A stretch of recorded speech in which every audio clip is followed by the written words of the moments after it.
Ah não, isso é mentira.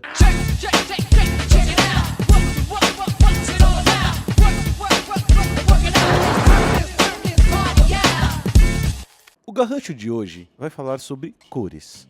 O que você faz durante as férias? Com 23 anos você pensaria em resolver dilemas científicos? Pois é exatamente isso que Isaac Newton fazia. E algumas das perguntas que ele bolou foram: o que são cores? De onde elas vêm? Quando eu vejo a cor vermelha, ela só existe dentro da minha cabeça ou é algo que realmente existe no mundo lá fora? Para solucionar esse problema, ele pensou em alguns experimentos. O primeiro foi enfiar uma faca pelo lado do olho. Dá para imaginar que esse experimento não produziu uma resposta muito convincente. Para resolver o dilema de verdade, ele pensou num experimento mais sofisticado. Para começar, ele colocou cortinas grossas em um quarto para que esse ficasse totalmente escuro, e depois ele fez um pequeno buraco em uma das cortinas. E então ele esperou, pois o sol precisava estar no ângulo certo. E esperou.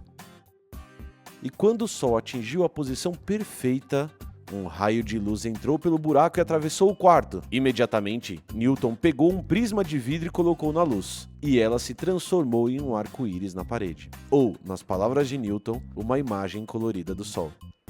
Nessa época, as pessoas já conheciam prismas e sua capacidade de mudar a luz branca. Mas essa característica era acreditada a impurezas do vidro, que contaminavam a luz. Pensando nisso, é que Newton teve a grande sacada.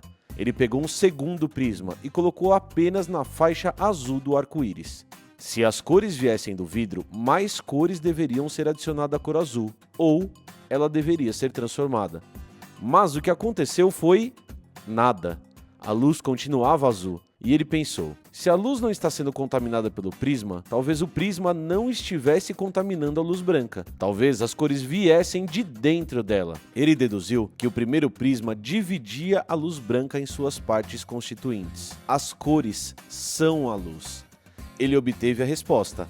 A luz era uma coisa física, ele poderia medi-la, testá-la e estudá-la. Esse foi o começo de uma nova era de estudos, que depois envolveu raios ultravioletas, raio-x, ondas de rádios e todas as outras formas energéticas de onda. As cores seriam a parte dessa energia que podemos ver. A partir dessa descoberta, pudemos entender o efeito estufa, saber do que as estrelas são feitas e a idade do nosso universo. E tudo começou num quarto escuro.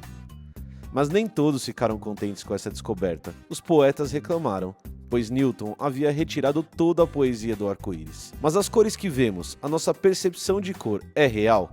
Para facilitar a compreensão disso, podemos comparar uma pessoa e um cachorro olhando para um arco-íris.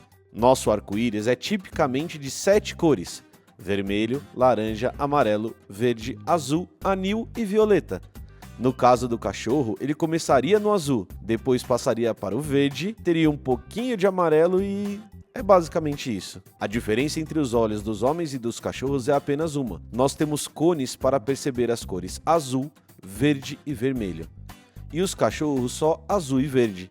A diferença não parece tão grande, mas ter 3 é muito melhor do que 2 por causa do efeito multiplicador.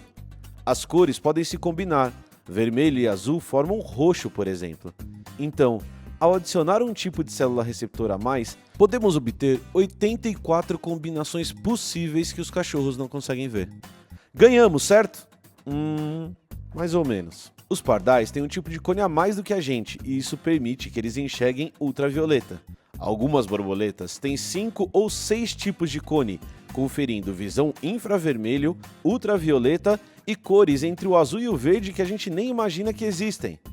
Mas o campeão dessa história é o camarão louva-a-Deus e seus fabulosos 16 tipos diferentes de células receptoras de cor. Imagine o arco-íris desse cara. Então, respondendo à pergunta de Newton, a luz existe sim como fenômeno físico, mas a recepção que temos dela depende do equipamento que usamos para medi-la, no caso, nossos limitados olhos. No final das contas, o que chamamos de cor é apenas um truque da nossa imaginação. É isso! O Garrancho de hoje é totalmente baseado no melhor podcast do mundo. E não é o Nerdcast. Escutem o fabuloso Radiolab. Não esqueçam de deixar o seu joinha. Espero que vocês tenham um fim de semana colorido. Até a próxima e... desculpe pelo garrancho.